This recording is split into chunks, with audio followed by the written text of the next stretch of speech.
You know, we haven't really gotten any crazy out of this world adaptations lately. The last one that was really wild was Sarazan Mai, and it did kind of suck, but the point is that we haven't really had anything out there that challenged the barriers of anime in recent times. Uzumaki, on the other hand, leans into horror and extremely detailed drawings, pushing manga so far that Uzumaki was known as impossible to animate.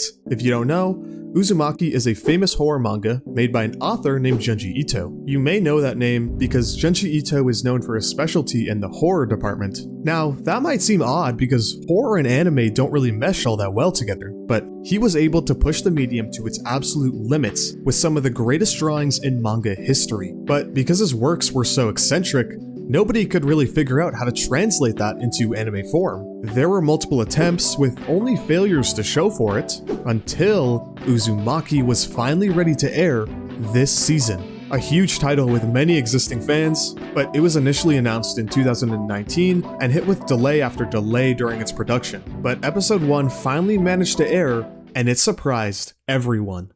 Episode 1 was amazing. It brought a manga people initially believed to be impossible to adapt into anime in a unique way. Completely black and white, and the animation not only worked, but it excelled. Junji Ito isn't alone in the sense his works are believed to be impossible to adapt. Berserk, Vagabond, even stuff like Blame all suffer from this. It almost slowly became a fundamental rule of anime that manga that were too detailed wouldn't be able to succeed in anime form. But Uzumaki episode 1 broke this fundamental rule and successfully put it into anime form until episode 2. Episode 2 was hideous. The curse that these series deal with was put on full display, and it has ruined any reputation that this anime adaptation could have had. When people say series like Uzumaki or Berserk are impossible to animate, it's because we get stuff like this. Nobody liked episode 2, and it's honestly been a really long time since I've seen public outrage for fumbling a series like that. This obviously sucks for Uzumaki fans, but I think there's something very promising and important in Uzumaki still, and that is the potential of episode 1. One episode of being good won't make Uzumaki a great anime, but it does show promise for the future of creative anime series. From a lot of stuff that I've seen online, the Uzumaki production was an absolute mess, and they still managed to pump out that amazing episode 1. I think that companies can see the potential and with a healthy production, actually try to attempt to make some of the most impossible manga to adapt into anime. If you need any proof of this, look no further than the biggest show this season, Dandadan.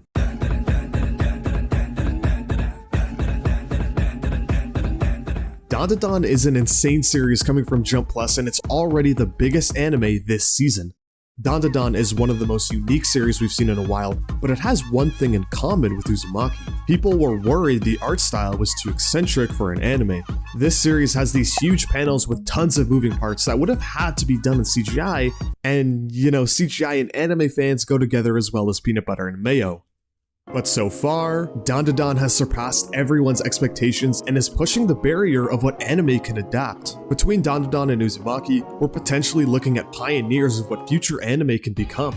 Yeah, we thought Berserk and Vagabond were impossible, but look at the first episode of Uzumaki. It broke a fundamental rule of anime that these series cannot be made into anime. How about light novels or visual novels that were branded as impossible?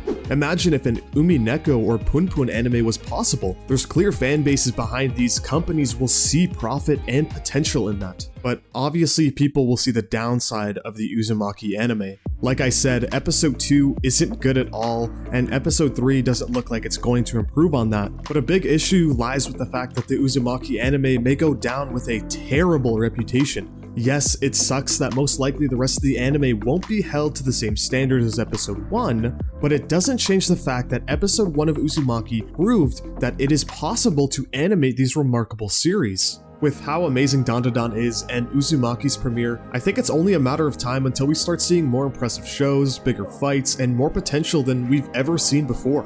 While I and many others are extremely disappointed by how Uzumaki seems like it's going to turn out, when I look back on it, I'm not going to be reminded of how horrible the series was. I'm going to remember how fire that episode 1 was, because that episode will stick with me forever.